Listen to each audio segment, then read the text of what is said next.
عالمنا الحالي ولا بحال واحد القرية صغيرة اللي ترهنا توصل تماك، وهذا كله بسبب التكنولوجيا. فالأخبار ولات توصل منين تتحصل.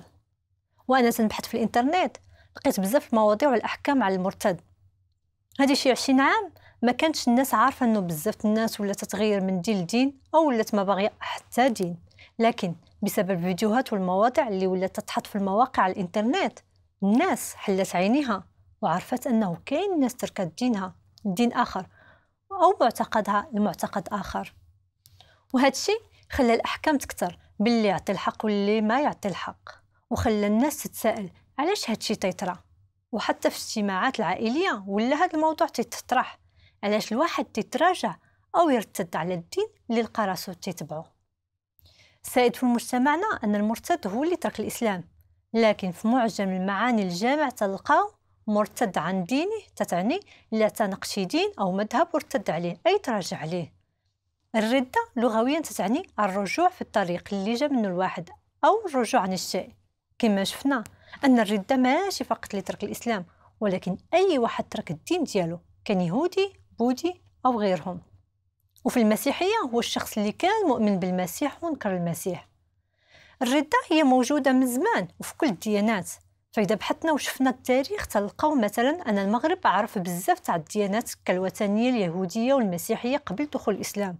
ونتذكر أننا قرينا في التاريخ الحضارة المغربية كيفاش كانت بعض الحكومات تتواجه الناس من الديانات الأخرى، اللي خلى بعضهم إما يهاجروا أو يضطروا أنهم يستسلموا للديانة السائدة في الدولة. لكن هاد الناس ما تسماوش أنهم مرتدين عن دينهم رغم أنهم غيروا الدين ديالهم. المشكل اللي تيطرى عندنا هو الواحد مني تيكون تابع للدين السائد ويختار أنه يولي تابع لدين آخر، أو أنه ما يتبع حتى دين تتنوض القيامة وتتكثر الأحكام ضده. أما مني تيطرى العكس فالناس تكون فرحانة. وهذا علاش؟ لأنه ما كاينش عندنا حرية الاختيار، فاحنا تولدنا في بلاد وفي عائلة لقيناهم على دين خاصنا نبقاو على هذا الدين، وتيولي هذا الدين مفروض علينا وبزز منا بغينا أو ما بغينا. لكن تنساو أن من حق كل واحد يبحث ويختار، ومن حقه أنه يبقى كما كان أو أنه يغير أو يقتنع بمذهب أو دين آخر، لكن خصو يكون مقتنع ماشي باش يكون مختلف.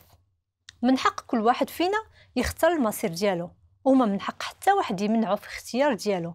ممكن يناقشه لكن ما يمنعوش، لأنه كل واحد فينا هو اللي غيتعاقب ماشي الآخر غادي ياخد ذنوبه. لأنني من غادي نمشيو عند الله ونلقاو راسنا غالطين ما غينفعناش نقولوا ليه راه فلان السبب او نعملت كما لقيت الناس تتعمل. هو غيجاوبنا انا عطيتك عقل باش تفكر، صفت لك الناس باش ترشدك، والقرار كان قرارك ماشي قرار فلان.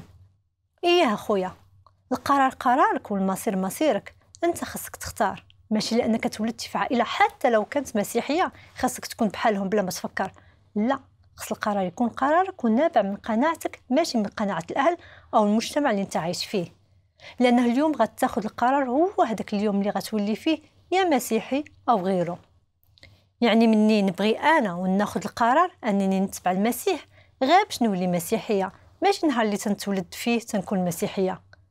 المهم ربما قرارك غيخليك تولي بالنسبة للناس اللي انت عايش وسطهم أنك مرتد، لأنك بدلتي الطريق اللي كنتي فيه، وربما البلاصة اللي انت عايش فيها ما تيقبلوش التغيير. لكن عرف حاجة مهمة بزاف، أن الله اللي خلقك هو المهم اللي خصو يكون في حياتك، عطاك هذا الحق أنك تختار. فما تهتمش بأش يأمنوا الناس أو بأش يحكموا الناس، لكن عرف أن مصيرك بعد الموت هو في يدك انت، وانت الوحيد اللي خصك تتحكم فيه. ومن الأحسن أنك دابا تفكر، ماشي تقول اليوم ما عنديش وقت لأجل الغدا، لأن حتى واحد فينا ما عارف شحال غادي يقدر يعيش.